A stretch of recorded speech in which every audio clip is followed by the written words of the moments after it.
Gasp! The acrid bite of sulphur slicing through 19th century London fogs, thicker than your worst hangover, choking Parliament itself into chaos.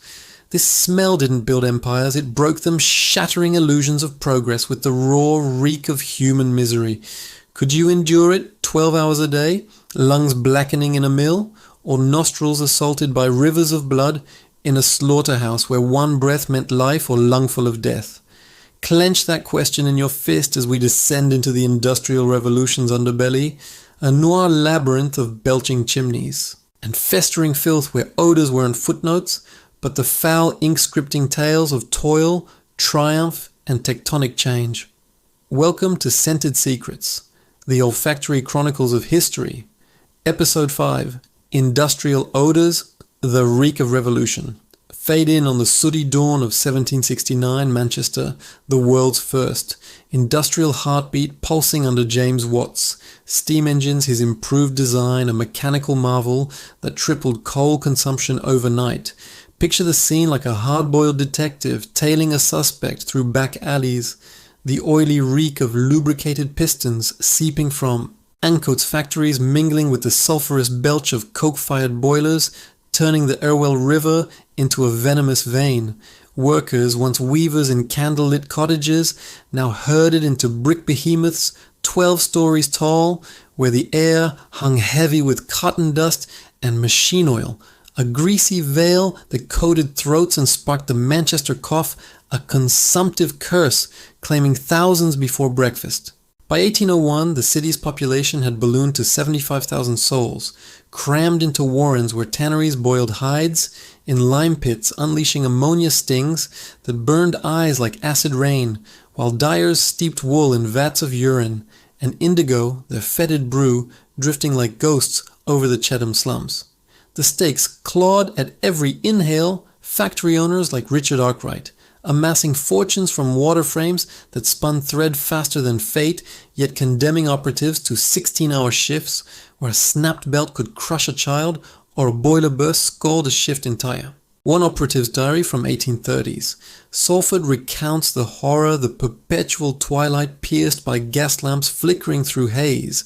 The consequence, not just bent backs, but bent generations, where the reek seeped into dreams, turning lullabies into laments for lungs forever scarred. Cut across the Atlantic to 1840s New York, where the Hudson met the East River in a symphony of slaughterhouse seas, blood iron tang rolling off the docks of Corlear's Hook like waves of crimson regret. Hell's Kitchen wasn't a myth, it was a miasma.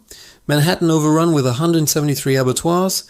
By mid-century, each a beastly bazaar where cattle load their last in pens awash with offal, and entrails the metallic flood, surging through gutters, to mingle with fish guts from Fulton Market and oyster shells rotting in the sun.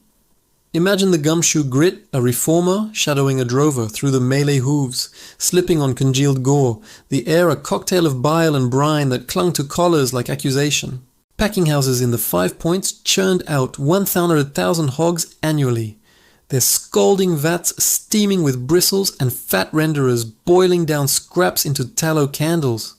The acrid smoke a shroud over tenements where Irish immigrants huddled 5 to a bed, their children's coughs echoing the butcher's blades.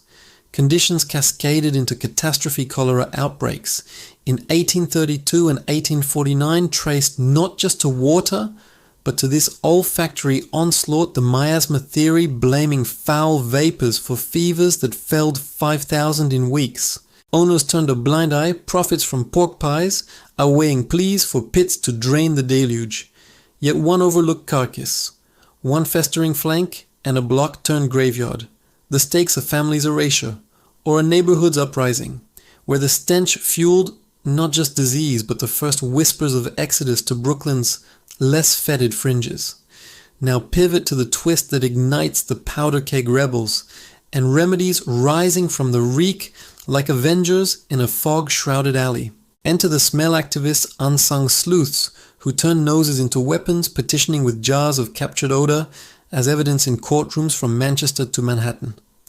In 1858, London's Great Sting climaxed the Thames, a tepid toilet bloated with 150 million gallons of untreated sewage daily, the summer sun baking it into a bouquet of hydrogen sulfide and putrefaction so potent it infiltrated Westminster curtains, forcing MPs to douse the chamber in chloride of lime. Engineer Joseph Bazalgette, the hard-nosed hero, sketched intercepting sewers on napkins amid the nausea.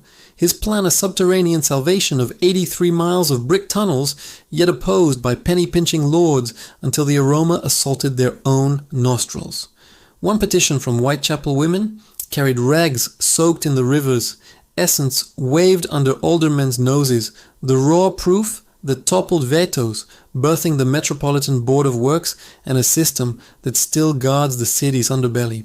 Amp the drama to the factory floors where one whiff exposed the bosses lie in 1830s Lancashire, the 10 Hours movement, led by Richard Ostler, the factory king, who rallied piecers and scavengers with tales of the spinning jennies, oily assault, blackening children's teeth and stunting their stature.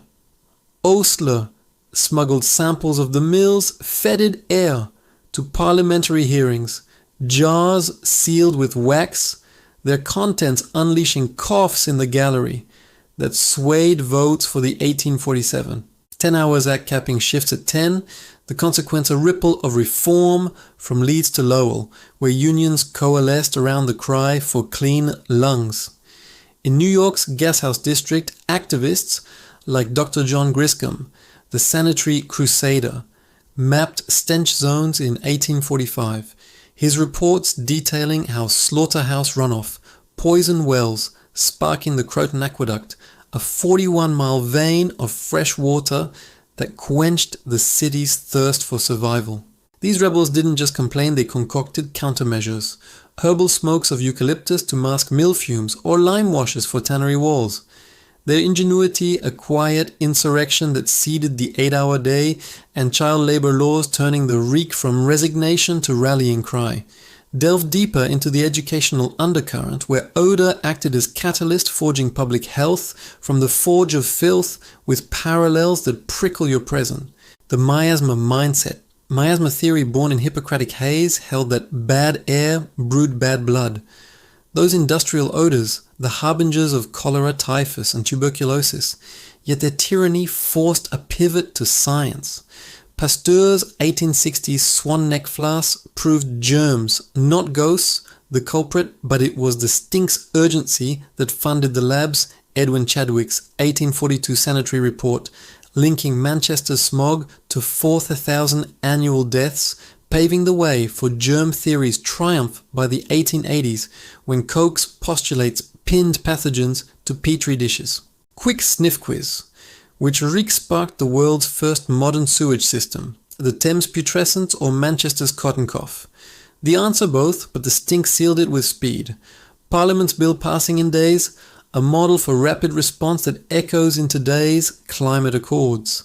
Impacts cascaded unions, burgeoned the Knights of Labour, swelling to 7,000 by 1886, their platforms laced with laments for breathable airstrikes, like Chicago's 1877 rail walkout, born of soot-choked cabs demanding ventilation alongside wages. Innovations bloomed. Thomas Edison's carbon filaments dimmed by cleaner gas.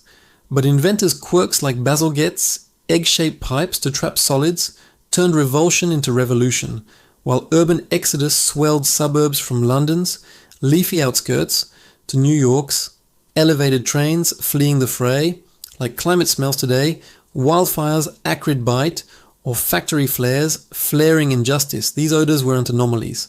They were accelerants igniting the welfare state from Bismarck to Beveridge, their legacy. The Clean Air Act of 1956 that banished Manchester's pea supers. Without this olfactory outrage, would we sip filtered water or breathe Union 1 overtime, or would progress still reek of unchecked excess? Reflect on that as the fumes fade, revealing foundations laid in loathing. From reek to remedy, the final sense, heal what history broke, mending souls with aromas that whisper wellness over war. Overpowered by the odor, yet uplifted by the uprising, Smash like to clear the air and honor these hidden heroes. Subscribe for the revolutionary whiffs that rewrite our world, and tap the bell to summon episode 6 into your sanctuary. Comment below your modern smell that screams change, exhaust fumes, or fresh rain. What scent would you rally against?